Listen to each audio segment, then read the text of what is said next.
అయినా మేఘనాకి పార్టీలంటే ఇష్టం ఉండదు. నేను రమ్మంటేనే రాదు, ఇంక తనెలా ఇస్తుంది, వదిలేయ్ ప్రీతి అని చెప్పింది. కానీ ప్రీతి అస్సలు వినలేదు. ఎలాగోలా లాస్యని కన్విన్స్ చేసింది.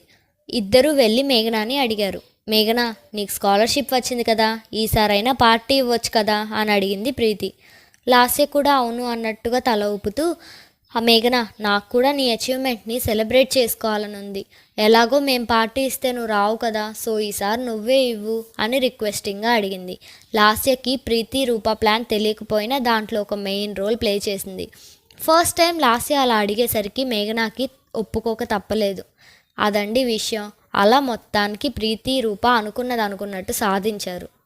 మేఘన ఏమో ఏ రెస్టారెంట్లో కొంచెం ప్రైజెస్ రీజనబుల్గా ఉంటాయని తెలుసుకోవడం స్టార్ట్ చేసింది.